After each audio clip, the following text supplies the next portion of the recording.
स्वागत है आपका एजुकेशन एकेडमी वाई अर्जुन सर में।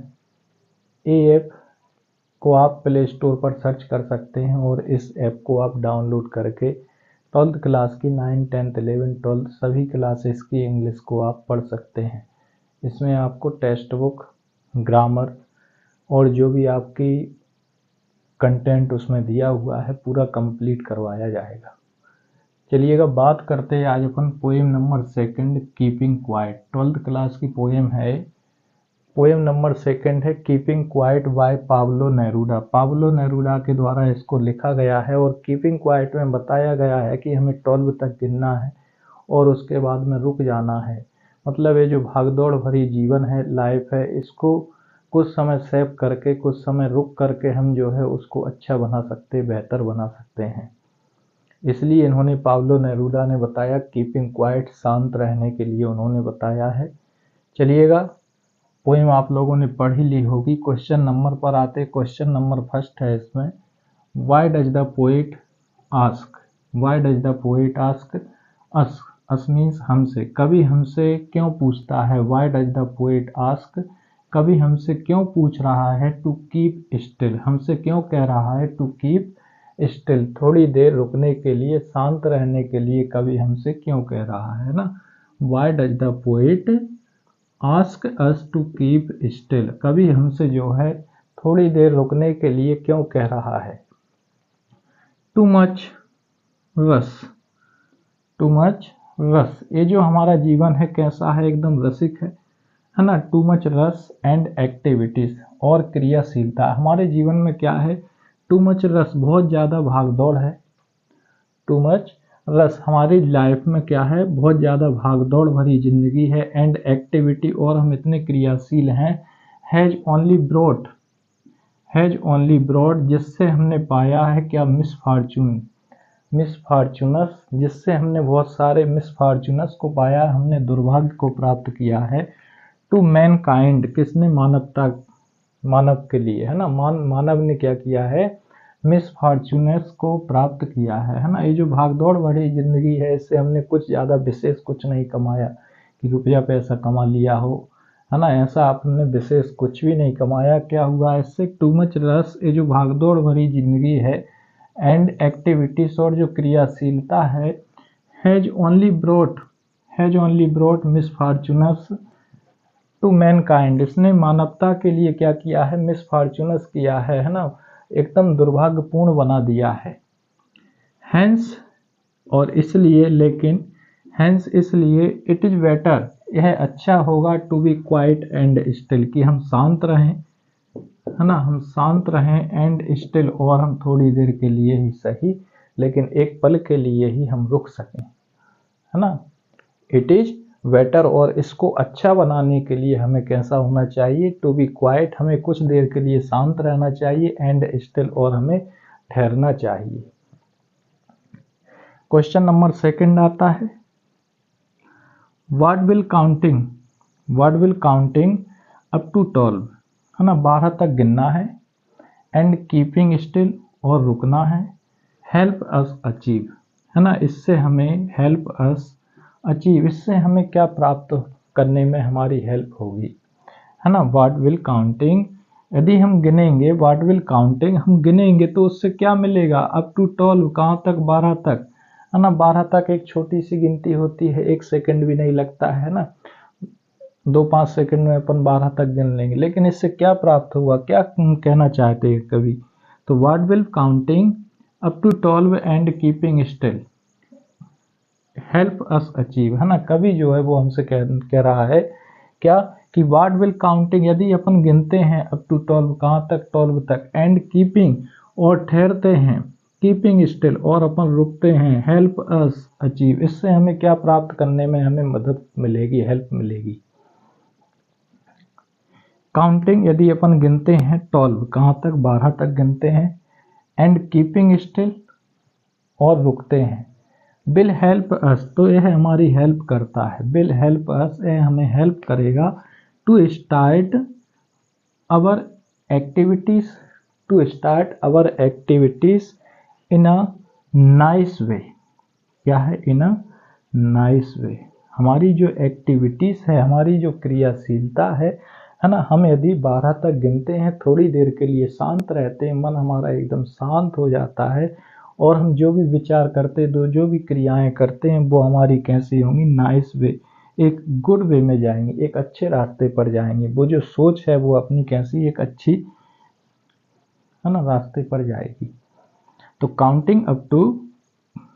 काउंटिंग 12 एंड कीपिंग स्टिल, यदि अपन 12 तक गिनते हैं एंड कीपिंग स्टिल और रुकते हैं, विल हेल्प अस, तो यह हमें हेल्प करेगी to start our activities in a nice way, कि हमारी जो भी एक्टिविटीज हैं वो कैसे एक अच्छे रास्ते पर जाएंगी। वी कैन आल्सो फील, और इससे हम महसूस करेंगे, जब हमारी जो क्रियाशीलता है वो अच्छी जगह जाएगी, अच्छे रास्ते पर जाएगी, तो क्या होगा, इससे हमें फील होगा, हम महसूस कर सकेंगे। We can also feel the mutual understanding among us, the mutual understanding among us, हम जो भी कुछ समझने, सोचने समझने की शक्ति है वो कैसी है, म्यूचुअल हो जाएगी, है ना। हमारी अंडरस्टैंडिंग पावर जो है वो कैसी है ना, म्यूचुअल हो जाएगी। ठीक है, चलिएगा क्वेश्चन नंबर 3 आता है, what is the sadness, what is the sadness, वह सैडनेस क्या होती है, दुख क्या होता है। डेड द पोएट, जो कवि बताता है, पोएट के अनुसार the refer to in the poem, कवि के अनुसार इस कविता में रेफर किया गया है ना। व्हाट इज द सैडनेस, वह सैडनेस क्या है, क्या दुख है। डेड द पोएट, जो कवि ने रेफर किया है, डेड द पोएट रेफर्स, जो कवि ने रेफर किया है, टू इन द पोएम, कहाँ पर, इस कविता में जिस दुख को रेफर किया गया है, वह सैडनेस क्या है ना।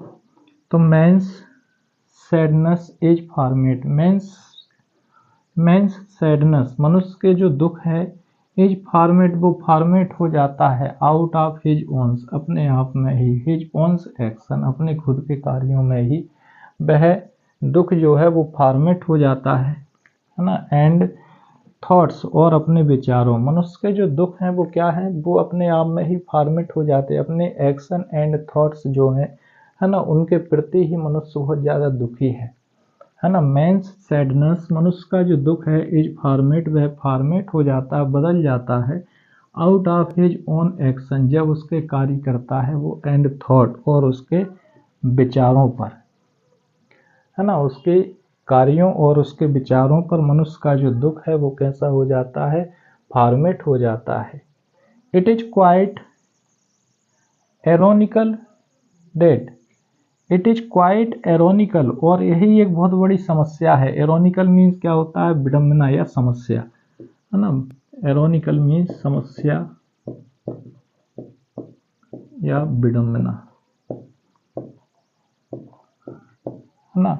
इट इज क्वाइट एरोनिकल, और यही एक बहुत ही बड़ी विडंबना है, बहुत बड़ी समस्या है। डेट मीन्स की मैन हु अंडरस्टैंड, जो व्यक्ति समझता है, मैन जो आदमी है ना, हु अंडरस्टैंड, जो वह समझता है, सो मच, बहुत अच्छे से, है ना। फैल्स, तो उसी में वो फैल्स टू अंडरस्टैंड, और वही सोचने समझने की शक्ति उसको क्या कर देती, फैल्स कर देती, हिमसेल्फ, अपने आप में, एंड हिज एक्शन, और अपने कार्यों के प्रति उसकी शक्ति जो है वो कैसी हो जाती है, असफल हो जाती है ना। तो क्या कहता है, what is the sadness that the poet refer to in the poem, इस कविता में जो दुख है, वह कवि ने, इस कविता में दुख को कवि ने किस प्रकार से रेफर किया गया है। तो मेंस सैडनेस, मनुष्य का जो दुख है, इज फॉर्मेट, वह फॉर्मेट हो जाता है, बदल जाता है, out of his own actions and thought, जब व्यक्ति के जो कार्य हैं और थॉट हैं, विचार हैं, उनके बाहर निकलते ही मनुष्य का दुख जो है वो फॉर्मेट हो जाता है, बदल जाता है। इट इज क्वाइट एरोनिकल, और यही एक बहुत बड़ी विडंबना है। डेट मीन्स की मैन हु अंडरस्टैंड, जो व्यक्ति समझ सकता है, समझता है, सो मच, बहुत अच्छे से, फैल्स टू अंडरस्टैंड हिमसेल्फ, वह अपने आप में ही फैल हो जाता है, एंड हिज एक्शंस, और अपने जो क्रियाएं हैं उनमें ही वह कैसा हो जाता है, असफल हो जाता है। चलिएगा अपन बात करते क्वेश्चन नंबर 4 की। डू यू थिंक, आप क्या समझते हैं, the poet Pablo Neruda, poet जो पाब्लो नेरूदा हैं वो एडवोकेट करते हैं, advocates total inactivity and death, है ना। डू यू थिंक, क्या आप समझते हैं, आप क्या समझते हैं, the poet Pablo Neruda advocate, Pablo Neruda जो है वो एडवोकेट करते, वकालत करते हैं, टोटल इनएक्टिविटी पूरी तरह निष्क्रियता से, है ना, एंड डेथ और जो मृत्यु है उसका जो है पाब्लो नेरूदा क्या करते हैं, एडवोकेट करते हैं, उसकी वकालत करते हैं, क्या, है ना। डू यू थिंक, आप क्या सोचते हैं इससे। चलिएगा देखें अपन, आंसर है no, he does not advocate, है ना, वह बिल्कुल भी एडवोकेट नहीं करते हैं, बिल्कुल भी वकालत नहीं करते हैं। एदर टोटल इनएक्टिविटी, जो टोटल इनएक्टिविटी है, बिल्कुल निष्क्रियता है ना, संपूर्ण निष्क्रियता है, और डेथ और मृत्यु की वह बिल्कुल भी वकालत नहीं करते हैं।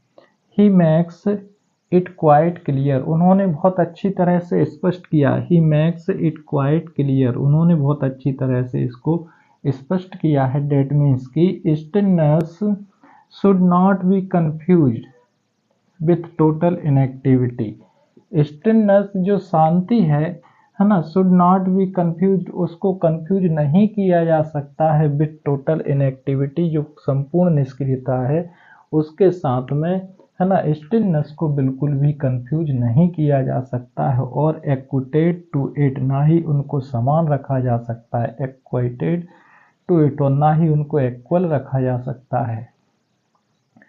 टोटल इनएक्टिविटी ब्रिंग्स डेट, अब टोटल इनएक्टिविटी मतलब निष्क्रिय हो जाना, किसी भी काम से बिल्कुल एकदम संपूर्ण तरह से निष्क्रिय हो जाना, क्या किसका इशारा करती है, ब्रिंग्स डेट, ए ब्रिंग्स डेट का इशारा करती है, मृत्यु का प्रतीक होती है ना। टोटल इनएक्टिविटी ब्रिंग्स डेथ, ये क्या है, मृत्यु को लाती है। But Neruda has no truck with death, है ना, but Neruda has no truck with death, है ना। नेरूदा बताते हैं कि डेथ के साथ इसका कोई संबंध नहीं हो सकता है ना। No truck with death, death के साथ कोई संबंध नहीं है। हिज स्टिलनेस मीन्स, उनका जो स्टिलनेस है, शांति है, उससे तात्पर्य है हेल्टिंग और of harmful, halting of harmful and hostile human activities, मानव की जो क्रियाएं होती हैं, एक्टिविटीज होती हैं, वह कैसी हार्मफुल हो सकती हैं, हानिकारक हो सकती हैं, एंड हॉस्टिलिटी, या फिर जो शत्रुतापूर्ण हो सकती हैं। मनुष्य की जो एक्टिविटीज हैं, क्रियाएं होती हैं, वो कैसी हो सकती हैं, हॉस्टिली एंड हार्मफुल हो सकती हैं, है ना, उनकी क्रियाएं हानिकारक, हेल्टिंग करती है, of harmful and hostile human activity, जो ह्यूमन एक्टिविटीज हैं उनको क्या करती है, शत्रुता और हार्मफुल बना देती है ना। Stillness, his stillness means halting of harmful and hostile human being, है ना, मानवता को ये शत्रुता और हानिकारक बना सकती है, क्या, स्टिलनेस, है ना, शांति।